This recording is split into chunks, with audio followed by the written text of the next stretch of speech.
Friday, April 14th. Good morning, boys. I didn't take any videos of it, but last night it was pouring rain.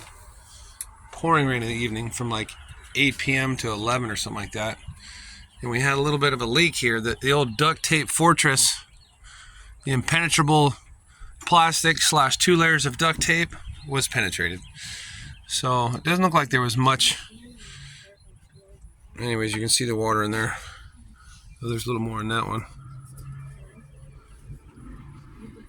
Anyways, so the boys actually last night, we put this table down for the first time. We've never done that because I never wanted to, but we put that down and they slept on the dinette. And yeah. How did you sleep? It was okay right down here? Yeah, but it was hot. Okay, but yeah. I kept, I fell off the bed once. Okay, you're making stuff up now. So yes, Jameson's correct. It was hot because the bummer is once it starts raining, I can tell by your face you're making stuff up. I don't, whatever. So, and I would have heard that, trust me. It was hot because the problem is when it starts raining, especially dumping, we have to shut all the windows. So terrible, because then it's just hot. It's stuffy. So I have this little fan. We had this going all night. It's a double-headed fan just to move air. That kind of helped. And then one of the times I woke up in the middle of the night, I noticed it wasn't raining, so I opened up the windows. But yeah, to fall asleep originally, Jameson's correct. It was definitely stuffy in here with the windows all shut because of the rain. But okay. But sleeping down here was good, bud? Yeah. Feels the same, right? Yeah. Yeah, okay. Alright, so that's probably what we'll do whenever there's rain in the forecast, is just leave this set up. And I took it apart to see if I could figure anything out, but no, it's just a plastic duct tape combination. Okay, for the short time of this drive, Bailey's our navigator today. We're on our way leaving the mainland to the whatever the island is that Kennedy Space Center's on. So I don't know if they are just building this bridge, but nobody's on it. They got us jockeying across these little bridges. But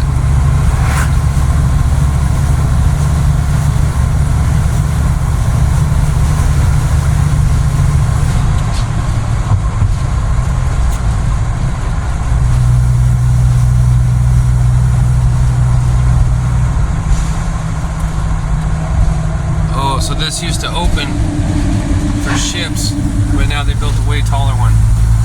That explains it. Okay. It's like a drawbridge.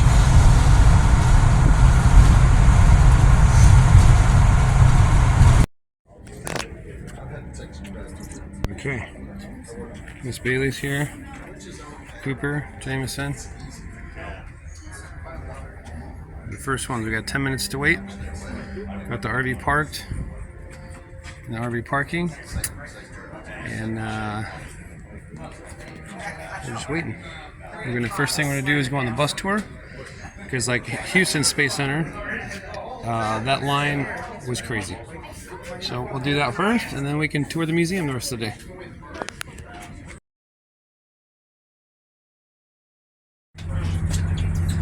Okay, we don't know if these are good seats or not, but this is where we're sitting. Oh, the big yawn. Nice buses though, air conditioned and whatnot.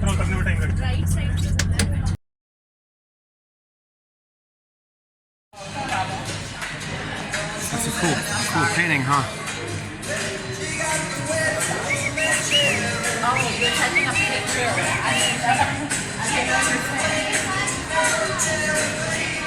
For the comfort, safety, and viewing pleasure, seated in the front row. That's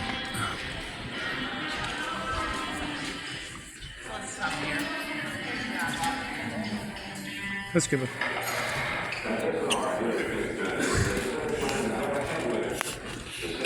This is the actual launch control center for the Apollo 8 mission.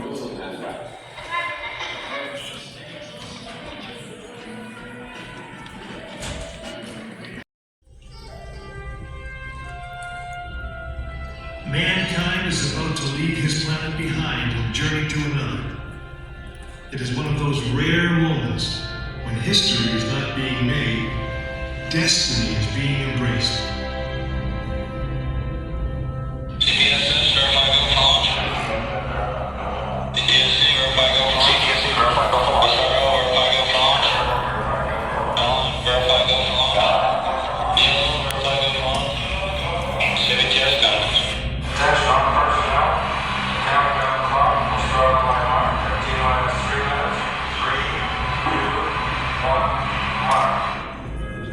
This is launch control.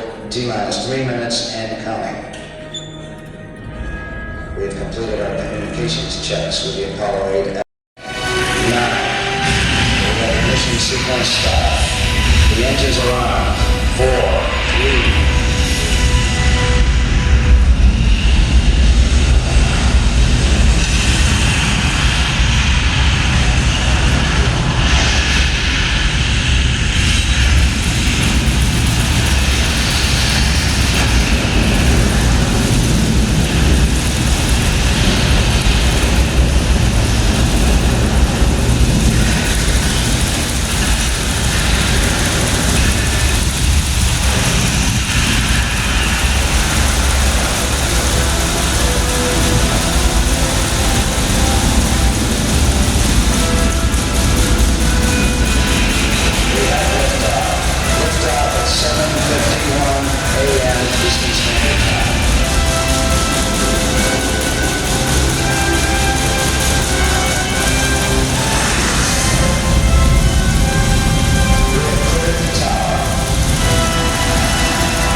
I'm not sure. There's another Saturn V. You kids, we've already seen this. This is for newbies.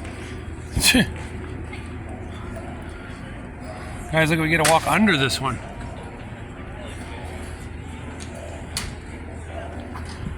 Guys, look at the size. Just take it in. It should still be marvelous to you that the size of this thing. I'm gonna try to count to see how many paces it takes. Okay, we're gonna pace it. You want to pace it from the rocket down here? Yeah. All right. Oh, look at we're in the.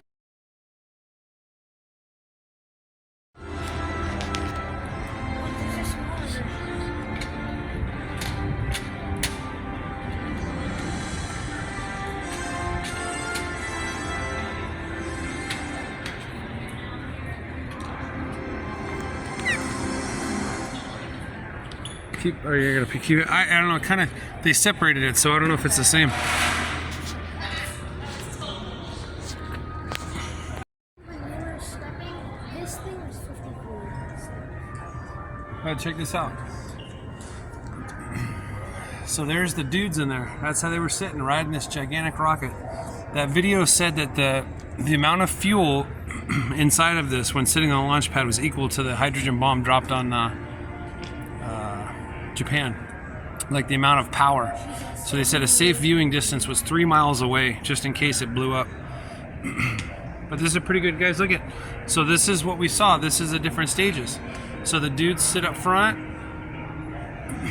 These are the oxygen tanks and fuel tanks. This is the part that hovered around the moon while the other dudes went in the lunar lander. And then the rest of this is just fuel. This is a fuel tank with the mixing agent. There's the engine.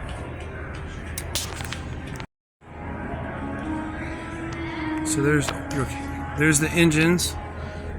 Here's the red fuel tank that mixes with this green fuel tank. We learned about all these stats last time. It would mix in here and then get directly ported into the engines. Once it was started, you ain't stopping it. And then what went in here, bud? Oh, this is the big green tank. This is the second mix. So this was the first stage, and then you can see the engines here. This would separate. And then in this gold dome would mix with the fuel in this dome. There's the second stage. And that would get us, and then here's the third stage with that engine, and there's that dome with this fuel mixed, and then this is what would get around the moon with those dudes sitting in the front. Talk about a ride.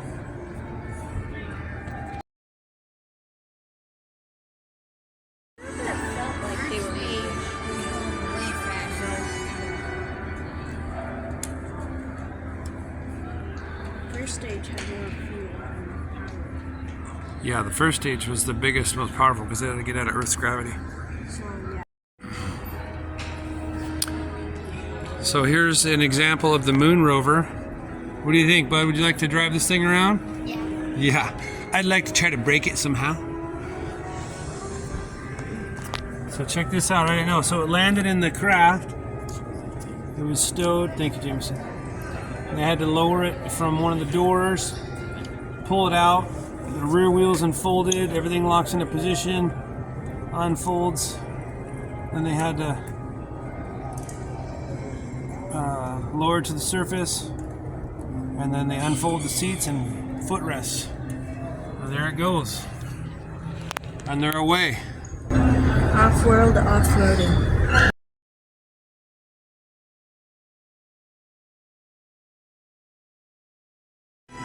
This is the lunar module interior. This is the one that orbited the moon while the other dudes were on the moon.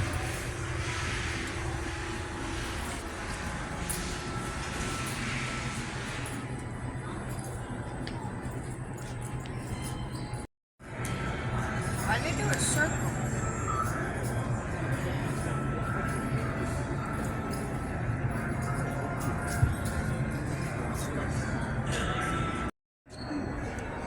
So this is a van they use for all the missions to take the astronauts from their ready centers over to the launch pad.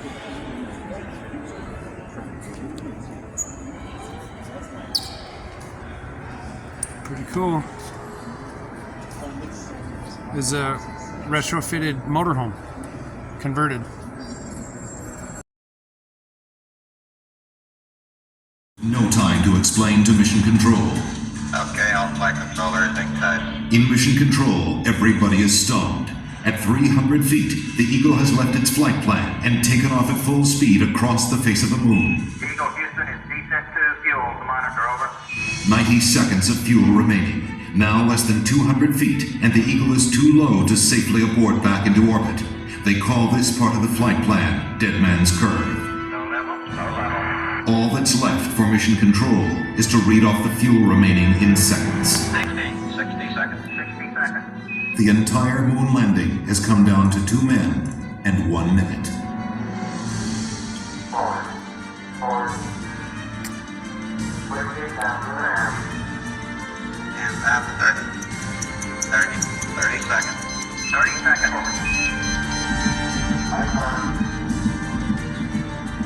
After that.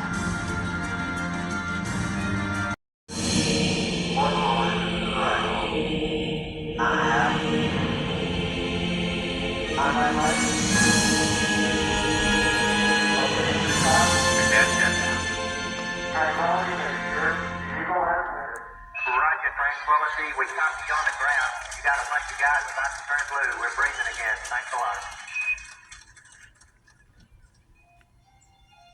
A short time later, history is made again. Okay, Neil, we can see you coming down the ladder now. For one incredible moment, we are one people with one history, watching our destiny unfold.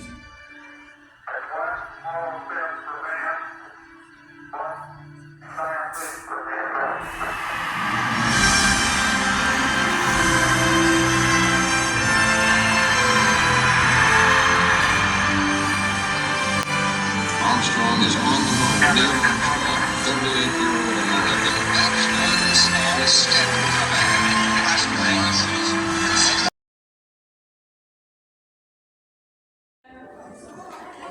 This is the actual Apollo capsule that they retrieved out of the ocean after a flight. Apollo 14. Pretty cool.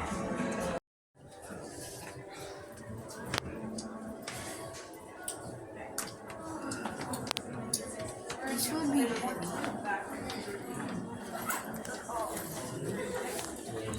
These are the extra vehicular spacesuits, it says, from the 60s. When they're riding around on the moon. We're going to sneak a peek inside the lunar module. So this thing would get out in space and then turn around and then dock to the lunar lander right here. So that's what we're going to look through.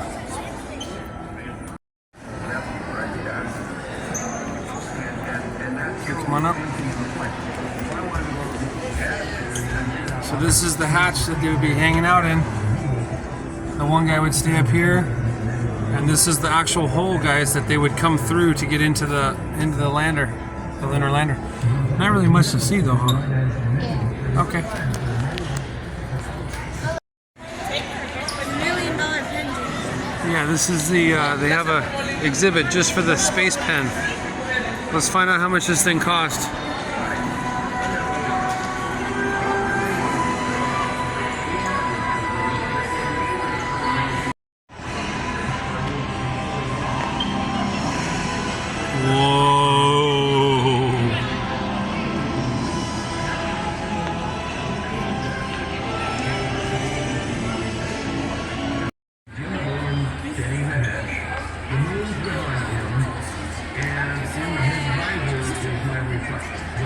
How does it ride underwater?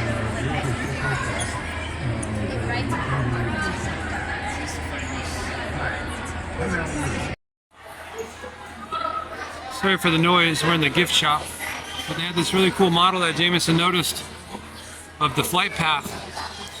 There's Earth, I don't know which order everything went, but then there's some kind of a spacecraft orbiting around Earth and then back and forth to the moon a couple times. There's the lunar lander. Anyways, it's a pretty cool model. Just happened to be hanging in the ceiling of the gift store.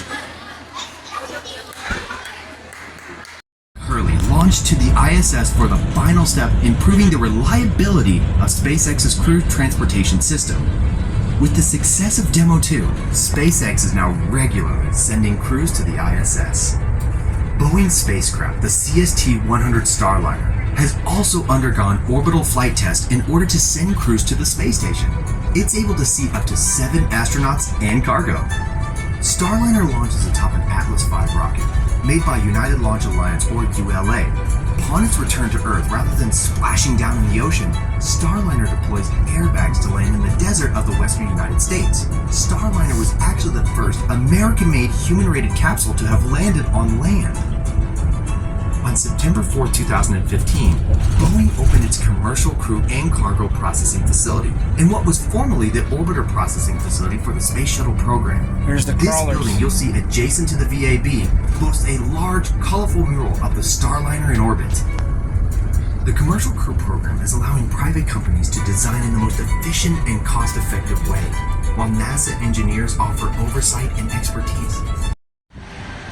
For size reference, there's 3 average size kids, and this is the space shuttle launching whatever stuff. I don't know what it's called, but it's pretty dang big. We sure appreciate it.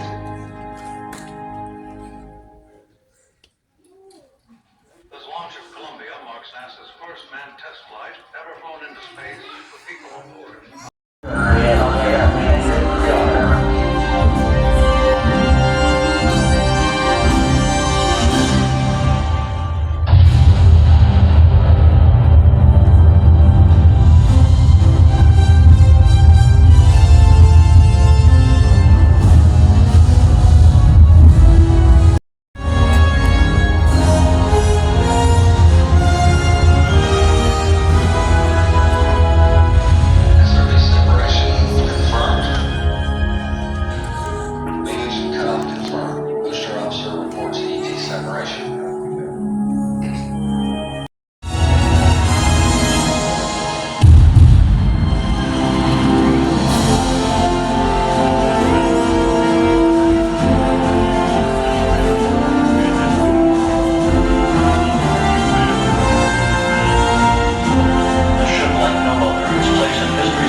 You guys keep going straight. You're just on time to join us for a walking tour of the main center. And we're going to be covering some really interesting things, some things most people do not know about this program and about this spacecraft. So, let's go ahead and get started.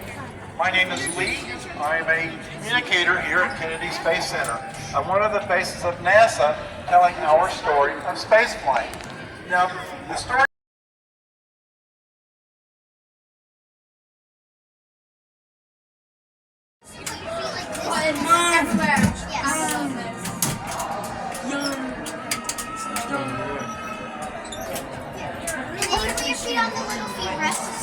I'm not mini. That's scary. Oh no, this one doesn't work.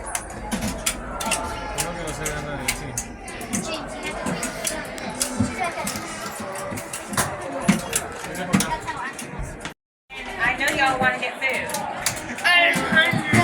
Bailey's working on something out there in space. I think this station would look over the opening where the big arm would be. Jameson's flying us around. Okay, Jameson, pop quiz. What does this switch do? Something. The answer for everything. It does something. It's probably important. It's got everything written on the buttons.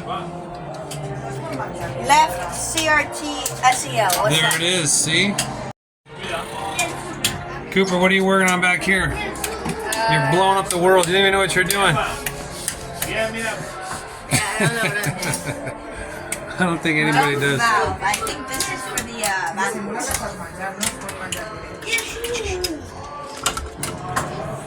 All right, bud.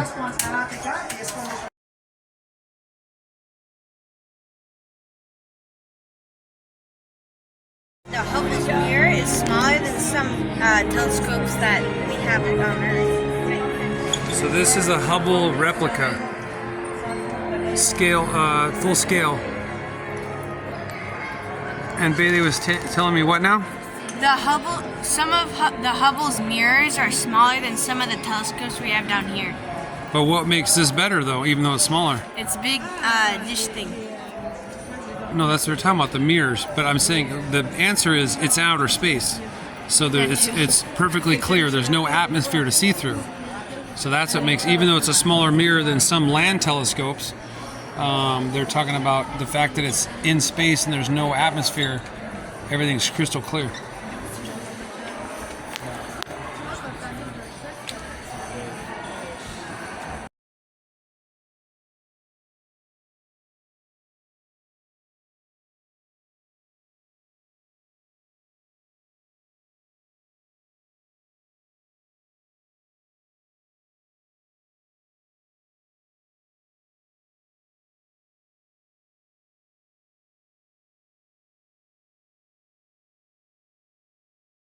the other side, we have a few of these simulators. You can sit down, they'll put you on microphone, and then give you the controls. Okay, 3 enter. Let's see how many come out. We're so hungry. They're in the space station. Normally, you guys gotta pretend like you're floating. How do we do that? I don't know, figure it out. They did it in Hollywood. They have green screens and ropes.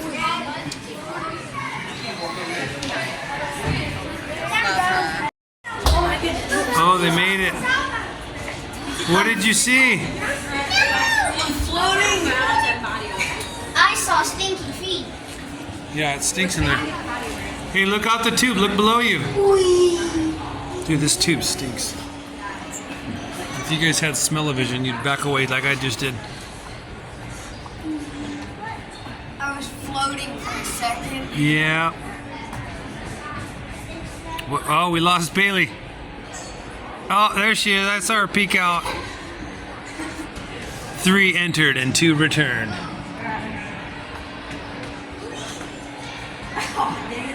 Look below you.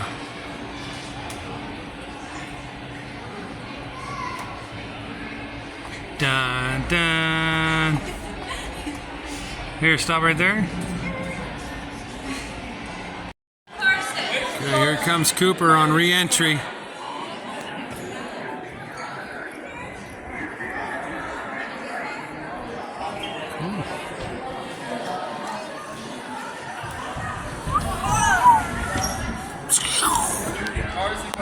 right, he was at 247 miles per hour on re-entry. Here come the other two. Sound effects included. Oh.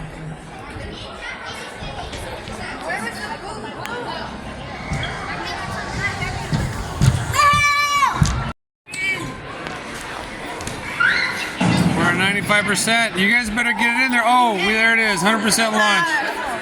Let's see what happens. We had to kick molecules together to get a reaction for the shuttle launch. The most clearest video I've ever seen that. Yeah, I guess. Blast off.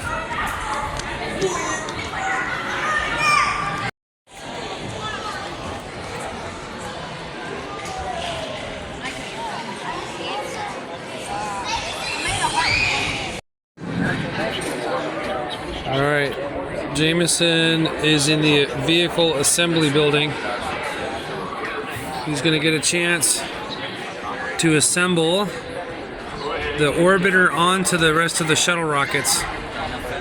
He's in a big crane operator seat, like you see those big cranes at construction sites. 325-ton crane to pick the shuttle up and set it on. You gotta go upward to make it look like this. Just the orbiter. Cooper's on the space toilet. How do you flush? I didn't know there were so many options on a space toilet. There it is, valve open.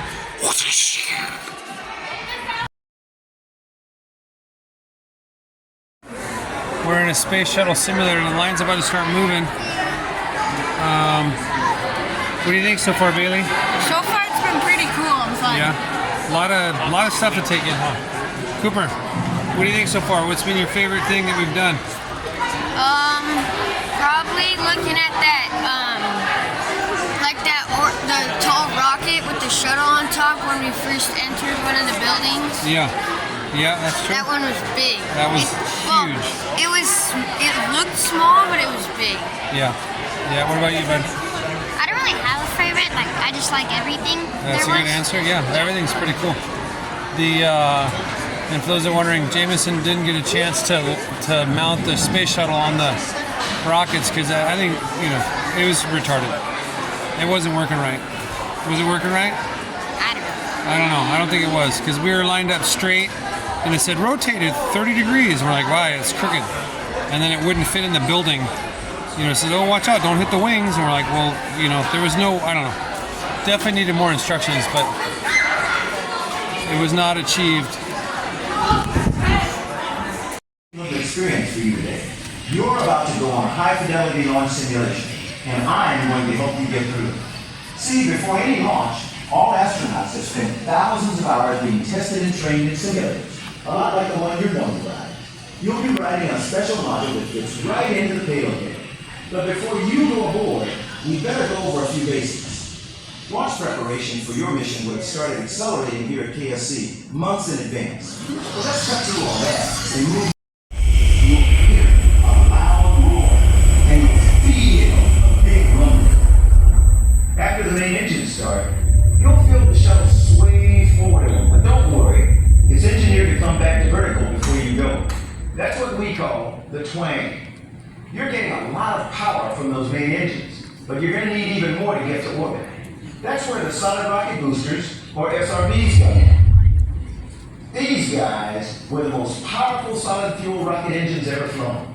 The SRBs ignite when the countdown gets to 0, and believe me, you'll know it. Once you fire the SRBs, you can't turn 5, 3, 2, 1.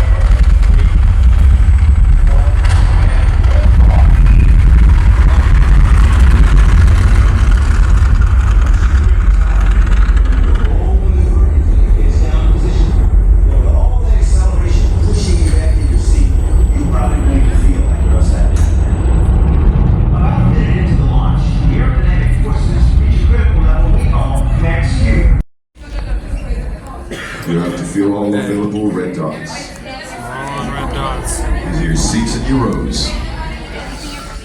shots that will kill us. Once we go inside, you're going to buckle your belts from the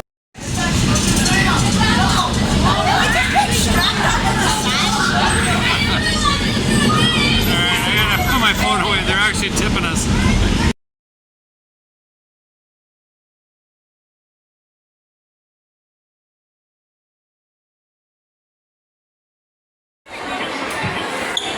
Cooper's trying to dock with the International Space Station here.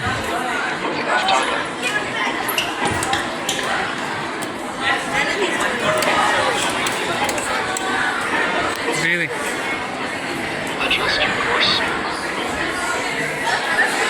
Bailey is going to work the robotic arm. There, you're moving it, Bailey, over here. Oh.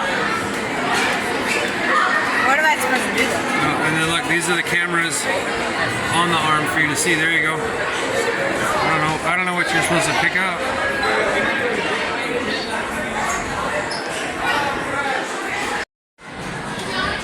They found him.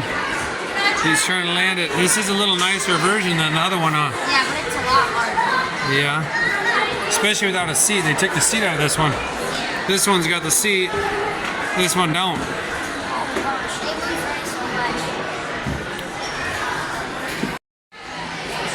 Oh God. I don't know what happened. Yeah. But he's got the parachute out in the moss. We're on the runway and he's out there somewhere. We all live though. That's what matters. Yeah. Another super cool RV conversion.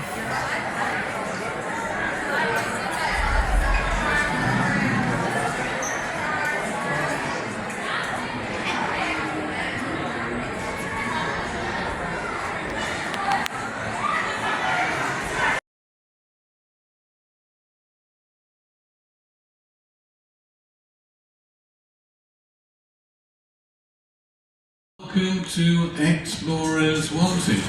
Here you can see what's happening today at NASA and get a feel for what it takes to have a career in space exploration. Now, plans are already underway for humankind's next giant leap off the planet, and you're invited to be a part of it. There's a lot to be done, which means there's no time to... So it's been a bit, we've seen some other things in between, but Bailey, what did you think of that Space Shuttle launch simulator? It was pretty fun. It was violent, huh? Yeah. I was making like a light noise the entire time. It was like as if you were driving on a really, really, really bumpy road. Yeah. What do you think of it, Coop? It was good. I liked when we were like up and it was like shaking and like and I was making that noise too. Yeah. What do you think about it, bud? I thought it was fun because like I don't know, I just like the feeling of like moving. Yeah, the whole stage we were in would tip backwards and then shake and then tip forward. It felt like you were floating. It's cool how it actually made it kind of feel. And then I don't know if you noticed, but the seats move too. Yeah. The seats like inflated or deflated depending on the G-forces. But I'm glad I put the camera away because you heard some keys fall, huh? Yeah. Some stuff got shaken out of their pockets. But it was pretty cool. Would you guys recommend that? Yeah. I'd say so. I didn't film it, but if you guys ever come, that's definitely a must, is to go to that space launch simulator. It was definitely cool. And then we got into outer space. We went through the whole launch cycle, and then we got to outer space, and we were pretending to be in the cargo bay of the shuttle, of the orbiter, and then the doors opened up, and then we were like flying past Earth. It was pretty cool. And I'm surprised that there's oxygen in outer space. Well, pretend oxygen, right? But yeah, that was pretty cool. All right. And then we were just watching a speech about Mars, but then I wanted to get in the line here for the IMAX. You can see here, we were 20 minutes early, and it's pretty packed. This was my personal moment of reckoning.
look back, as small as it is compared to the Earth, when you're the only two guys out there, it can be pretty lonely at times.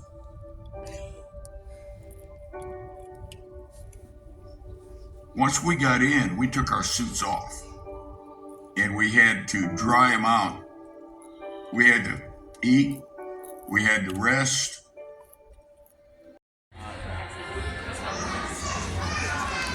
What do you guys think of these Mars rovers? They look too complicated for me. Yeah, they're big and complicated, right? This one was the one that was supposed to, this craft here would hover. It would hover and then it lowered this lander down on these cables. That was their plan for landing it on Mars. Versus, I remember the first one a long time ago. It was a lot littler, and it would land it on those airbags. It kind of bounced around.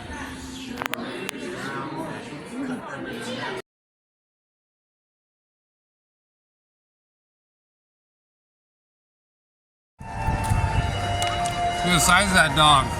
Big. Oh dang, Bailey was hungry.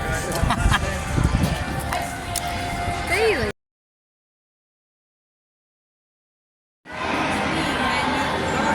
Got ourselves another Falcon 9 just hanging from the ceiling. I always wonder how strong these damn buildings are to hang that stuff, like the space shuttle in that other building. But that's an actual Saturn 9.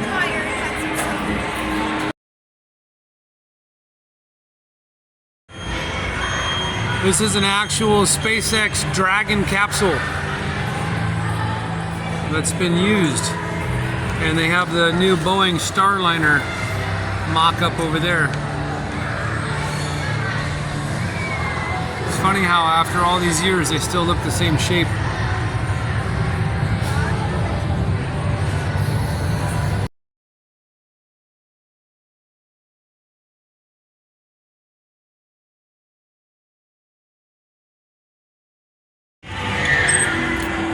This is the Lockheed Martin Orion capsule. The actual one.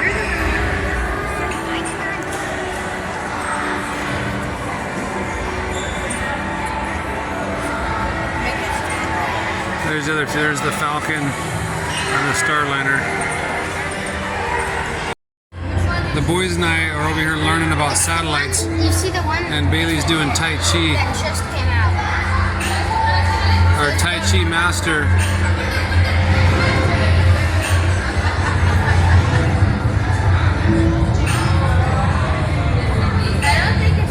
While we're launching satellites, we're going to launch the Hubble again. Hit launch button. And you can see it's going to come out of Earth. And this shows you all there goes the Hubble. It shows you their flight paths and what they took. So Hubble just orbited Earth and took pictures outside of our atmosphere. James should launch one on the sun. So it's pretty cool. It's still going around. Look, Cooper, this was the one. Bailey's still doing Tai Chi over here. Oh, she's like a Pokemon harnessing her energy.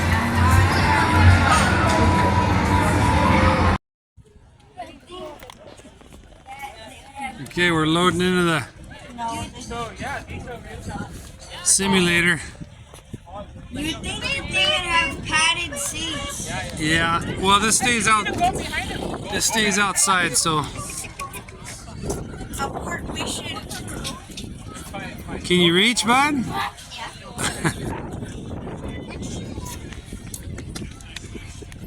Dude, it is crazy bright out here.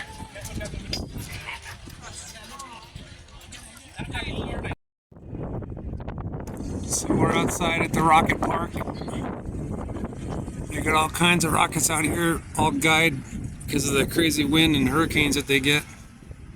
That's pretty cool. We're standing in the shade of this behemoth. It's like a miniature Saturn rocket. Miniature. This was the Saturn 1B. Anyways, pretty cool stuff out here.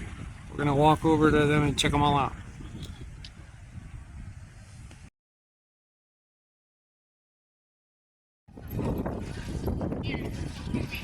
medallions blown in the wind like the old sport plates trucks.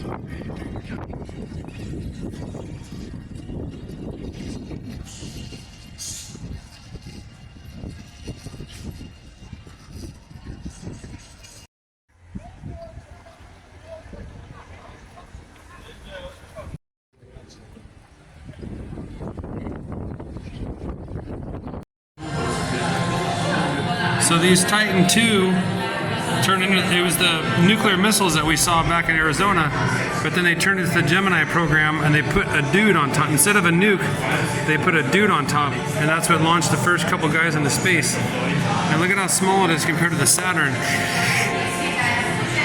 Dang. I think the coolest one is this, so you can say you've ridden on top of a nuclear missile.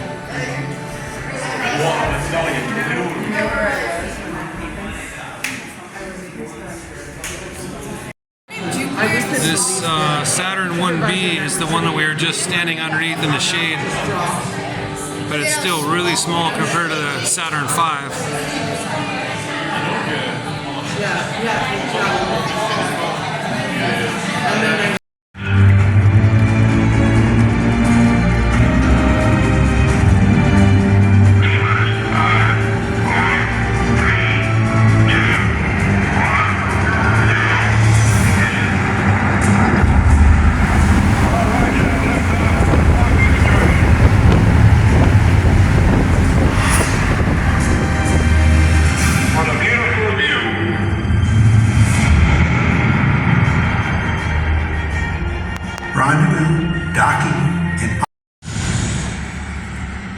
You have to remember my time of growing up in the 1930s.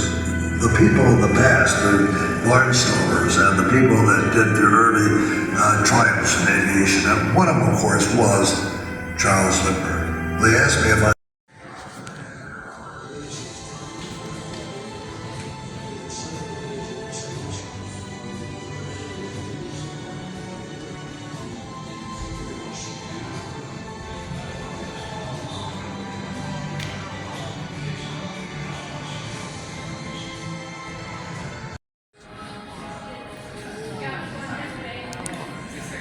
So this is what it looked like.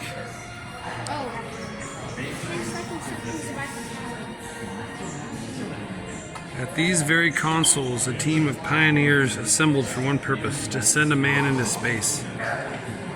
So this is the actual command center for Mercury.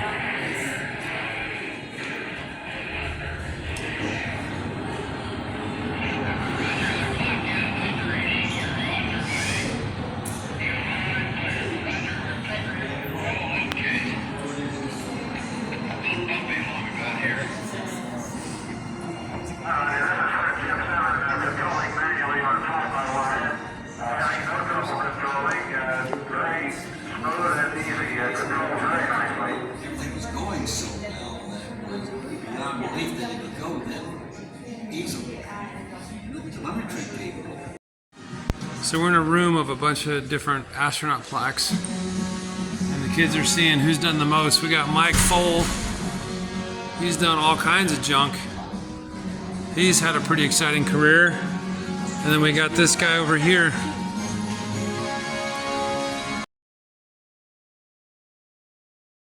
He's had a pretty exciting career.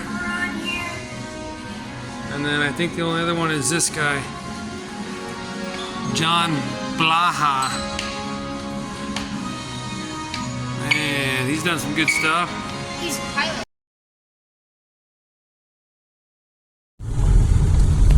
Whoa, whoa, whoa, dad stuff. We just passed that bridge. We're leaving the Space Center. That bridge they were constructing. Look at this. They got one of the beams. I'll slow traffic down. I don't care what. Look at that big old beam. Looky loo. That's a big beam.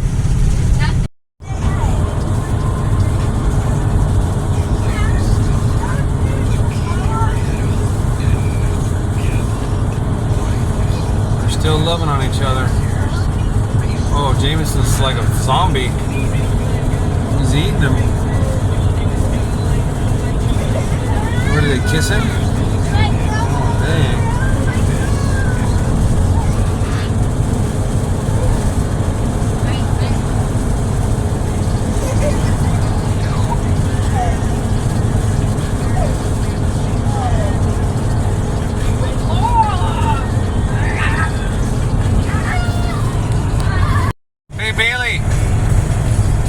park here? I'm unsure. Maybe. Man, I wish we just had a sign to tell us no we can park here or not. I'd like to take a rest. Holy shit. God dang. And we passed like another 100 of them before I got the camera going. And look, they're on the other side too. Tax dollars well spent. Well, we have a budget for $1 million on no parking signs. Fuck it. Put them every 40 feet. Look at all those things. Holy cow. What do you think? That was a lot. That was a bit excessive. They must have some kind of idiot driving on the roads. But so does that mean we can park here? Because they didn't put no signs. I think we're allowed to. All right, we'll keep that in the memory for later when we need to park. Well, Your Honor, it doesn't say no parking.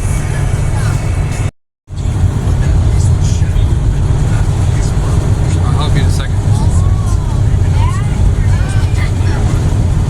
We're gonna go over a really pretty bridge.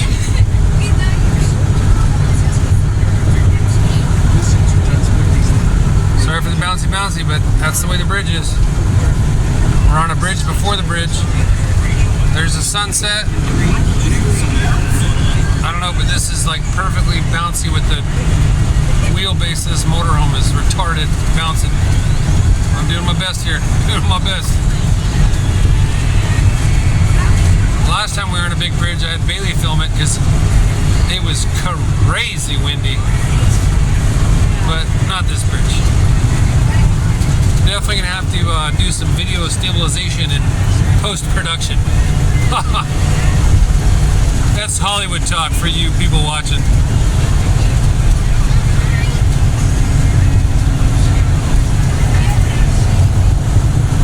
Oh, the old V10's catching up to all these slowpokes. I'm gonna have to kick it out of cruise control. These losers couldn't keep up with the Triton V10. Tell you what. Sure is pretty looking though. Come on, you big semi-truck.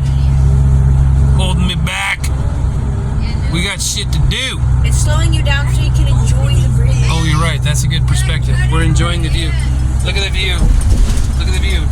I didn't say look at the camera. Look at the view.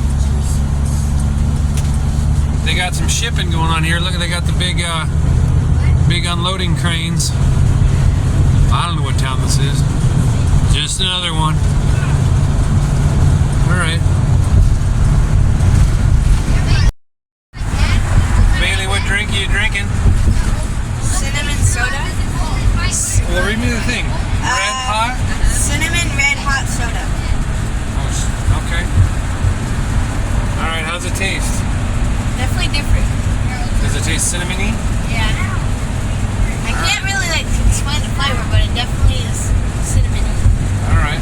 We got these at the old Cracker Barrel last night. You know, since we were staying there for free. I got double cola.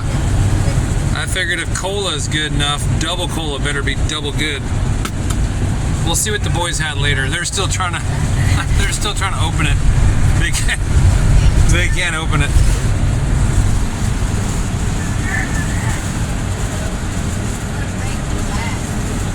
Looks like you losers don't get soda pop. Ha! Get her a twist top. Put it under your shirt. What? Put it under your shirt and try it. Yeah, don't cut your shirt. Bad idea, Billy. Oh, I got it. You got it? Yeah. All right. Oh, I got it. Bud, what flavor do you have? Cotton candy? Yeah. How is it? It doesn't taste like cotton candy, but it tastes good. All right. What'd you get, Coop? Whirly Pop. How's the Whirly Pop taste?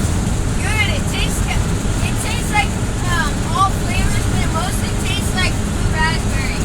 Blue raspberry, he says. I don't know if you can hear it. But Cooper got the flavor of those giant, like, carnival Whirly Pop popsicles.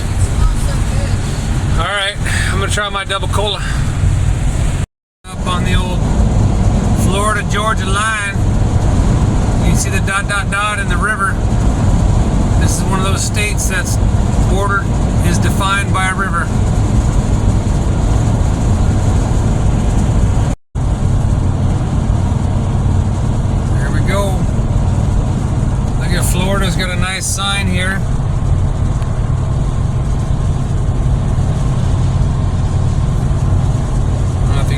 It says, "Thank you for visiting Florida."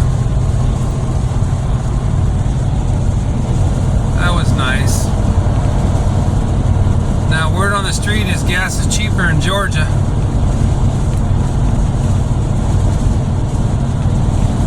Okay, there's the river to our right. The other side of that river is Georgia, Bailey. It's not that big.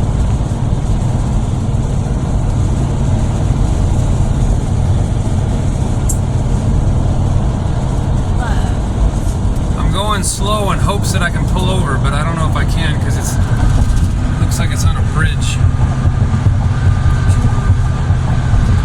Yeah, here it is. I'm not going to be able to stop here.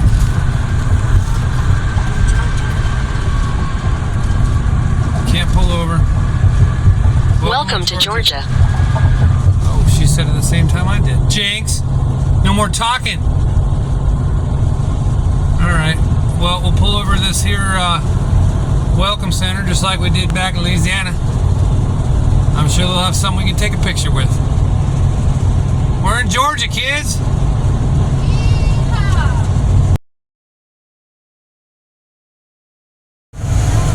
We just passed Jekyll Island in Georgia.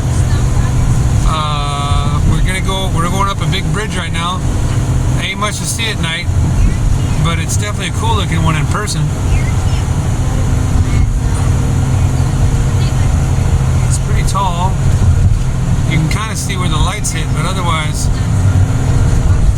she vanishes in the night.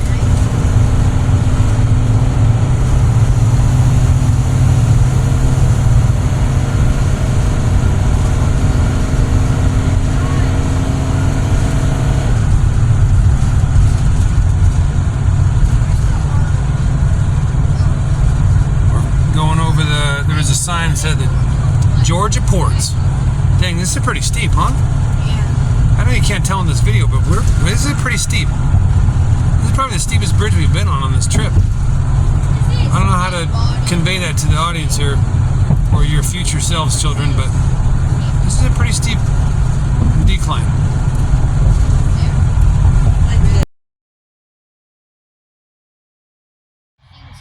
Okay. Dad found it. Sorry. Pinball pal. Oh no, welcome to our family photo. Let's find out if you guys are old enough to be here.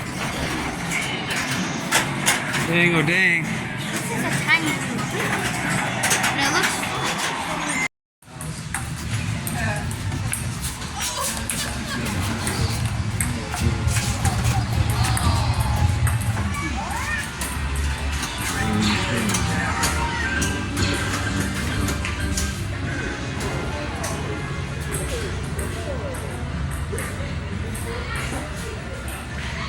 Oh, look at this.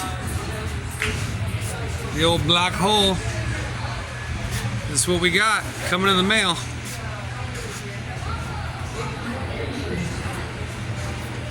Dang, this one's in great condition too.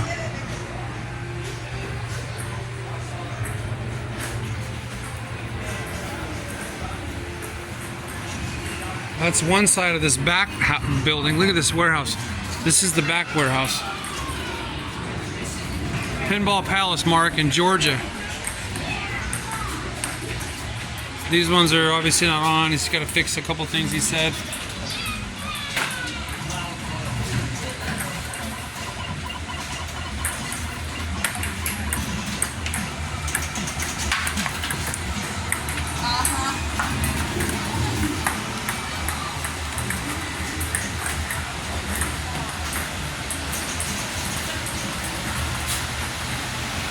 Oh, we got the little space shuttle. We played that one.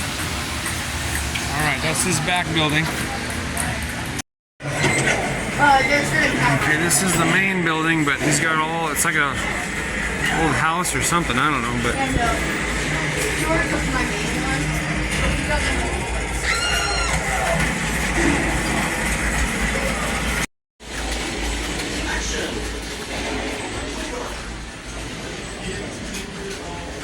Games. Yeah, well, then we fun of it. Got a bounce house with all kinds of bouncy stuff in there. Oh, there's another pinball machine.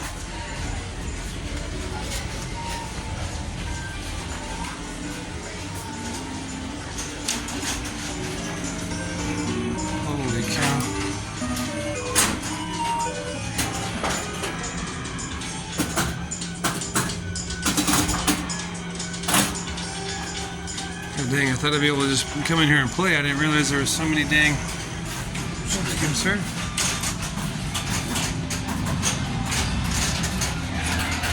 Myra.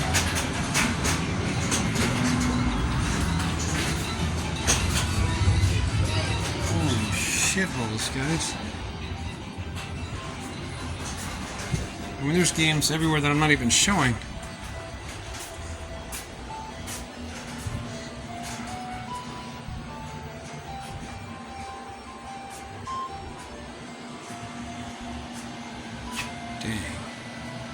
Dangity dang dang dang.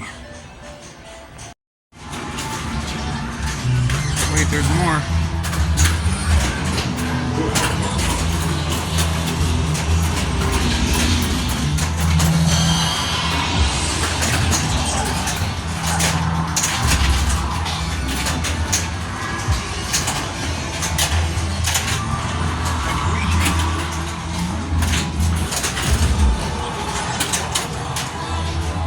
I suppose there's a reason they call this the Pinball Palace. And this is the main room we entered in. Stranger Things. You see the Stranger Things pinball behind me?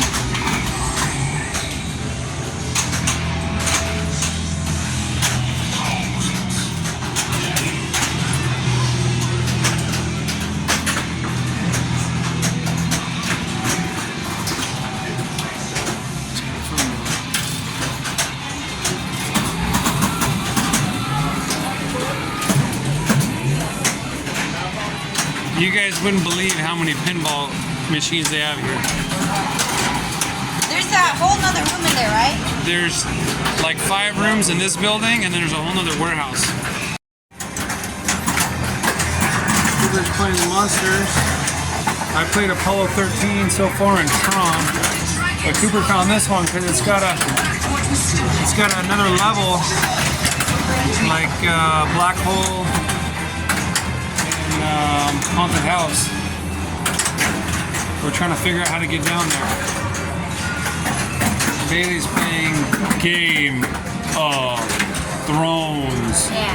Look at this one's got like a whole jousting upper deck.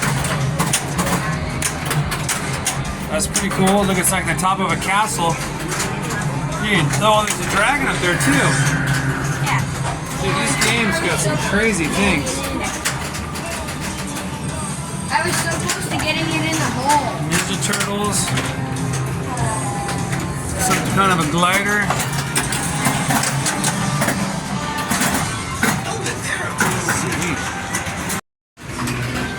Bud is playing The Hobbit.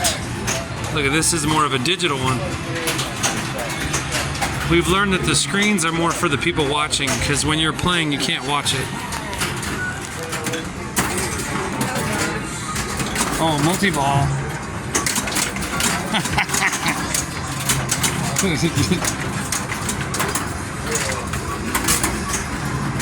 Oh, look at the axes that popped up. Oh, hit that guy. Oh, he's gone now.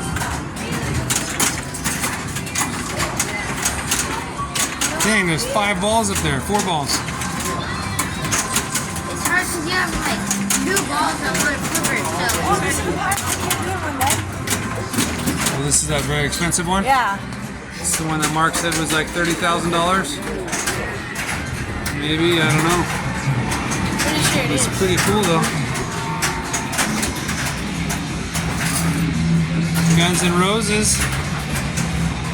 650 limited days. Alright, Cooper found a 4-person game. He wanted us to all play Tomb Raider with him. So we're Laura Croft and 3 other Laura Crofts. So here we go. This is the one, because there was so little made, it's highly sought after. Pirates of the Caribbean. Here we go. And this one, he said, is the most expensive retail.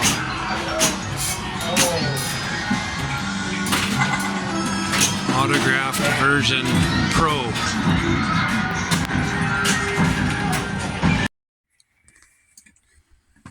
End of April 14th. Friday. Yeah, Friday. We woke up at the old Cracker Barrel, drove straight over to the Kennedy Space Center, got to the parking lot gates. We were like, there was 2 lines, but in our line we were second in line for the gates, waited for them to open up.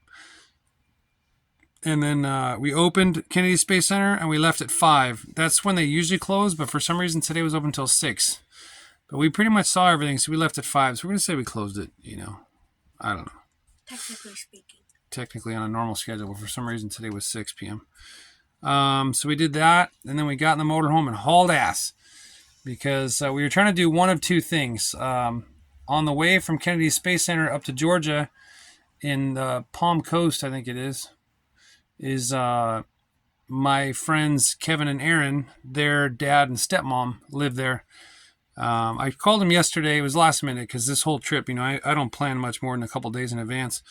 So yesterday in the Everglades, I knew I would be up here today. So I called them, left a message. And then today on the drive from Kennedy, I called them. I spoke with Mary and she's like, oh, we were just heading out because it's Friday night. And they were going out with some friends. Anyway, so I spoke with her for 10 minutes or so and just caught up. And so that was the one of 2 things was we were going to stop by their house and give them a hug and a handshake and then hit the road. But since they were, and I don't, like I said, I called them yesterday barely and I haven't talked to them in years and just all of a sudden call them, hey, what are you doing tomorrow? We're coming by. Sorry. Which is fine.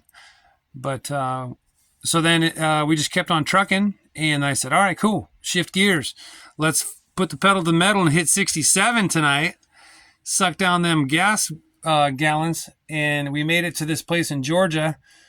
They were only open till 10. We got here like 5 minutes to 9 and we left at 10:10. We didn't realize we were the last ones there. I didn't hear him say leave, but anyways, so we played some pinball tonight. Massive. He said he's got over 150 games. Pinball games. No, it's not including all the other crap. He said he actually just worked across the street. I forget what business it is for like 30-something years. And he slowly started collecting and then had enough to turn it into a profitable business now. And so he's just an old retired guy loving pinball. And he buys some, I was talking to him about the Pirates of the Caribbean one. And he's like, yeah, that was cheap, but because they only made a few, that the market drove the price up. But then the most expensive one he said he had that he bought retail was the 007 one. It was like $20,000 or $20,000 new. He had quite a few games that he'd paid over $18,000 for. It was bonkers. The Pro, I don't know how many quarters it takes to break even on that return investment, but Jesus criminy. But we killed it for an hour and 15 minutes. But what was your verdict? So, my favorite pinball game was the Iron Man one. That one was pretty cool. Yeah, because there was, like, if you hit, like, this thing, like, there's a magnet that, like, magnetizes the ball, and the ball, like, stays still for a second. Yeah. And then there's also, like, a metal-colored Iron Man. Yeah, it was, I think War Machine, I think was his name. Yeah. And then if you hit him, like, the ball, like, shoots out. Yeah. I played that one. That was a fun one. Yeah. What about you, Miss Bailey? Mine was the Lord of the Rings one. Because, Yeah. so there was, this hole that you would shoot it in. It was supposedly the ring. And, there were, 3 scenarios that, depending on what you did before you shot it in there, that would happen. And so you'd have to do, whatever it said to get, a bunch of points. Yeah, that was a cool one. Tell me a story about, so Bailey and I each separately played the Pirates of the Caribbean one, but that thing was kind of sketchy. Yeah, so when I first played it, I shot the ball and it went straight down the middle. But it gave me a ball save, so it shot it again and it went straight down the middle. So it saved it again and it shot it again and went straight down the middle and said, okay, you suck. We're game over. So what she's saying is if you shoot you pull the little spring plunger and then it shoots the ball out. If within, I don't know, so many seconds or if you don't score enough points, somehow it knows that you sucked. So it gives you a free ball. It's called a ball save. And then it'll just automatically shoot another ball out. So I was like, Bailey, you must suck.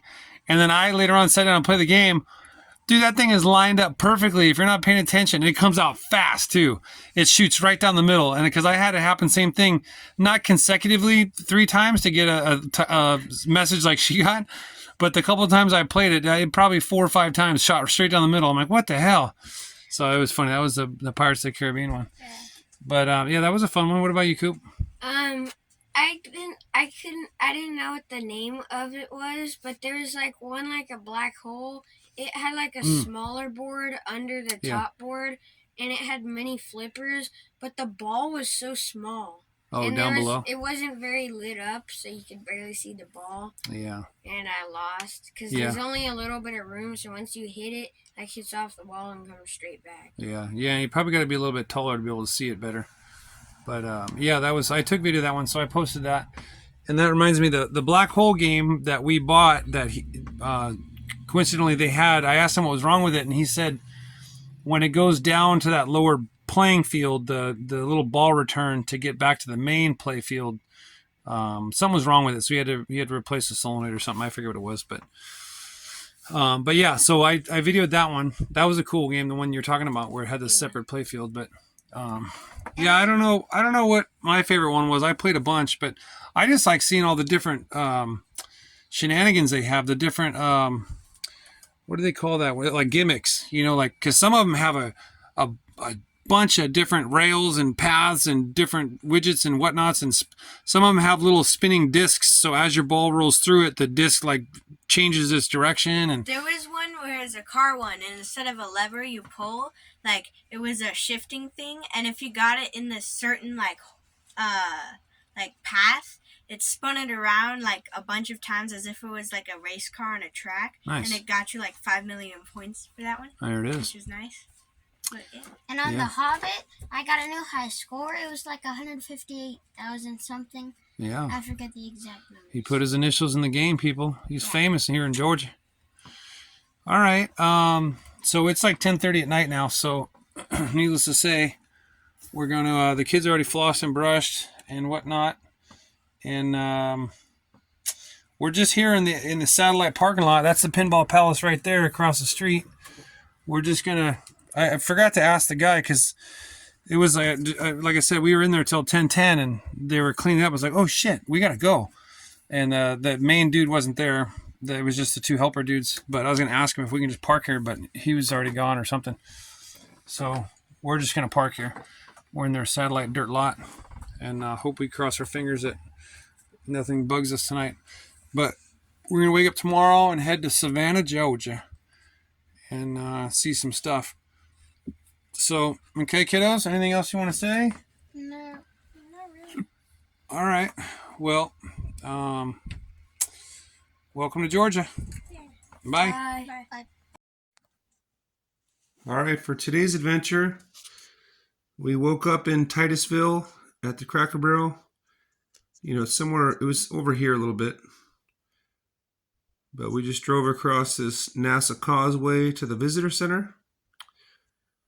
Saw the Kennedy Space Center.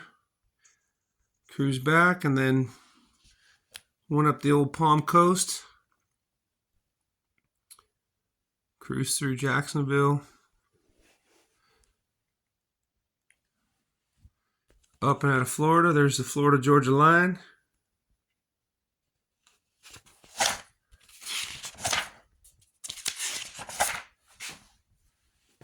And then there's Florida again. Here's Georgia. And then we cruised up to Brunswick, is where the Pinball Palace was. So we spent the night, I don't remember exactly where, but it was in the town of Brunswick, Georgia. So that was our adventure today. Mostly spent at the Space Center, and then just driving for a few hours, making progress. Thanks for watching.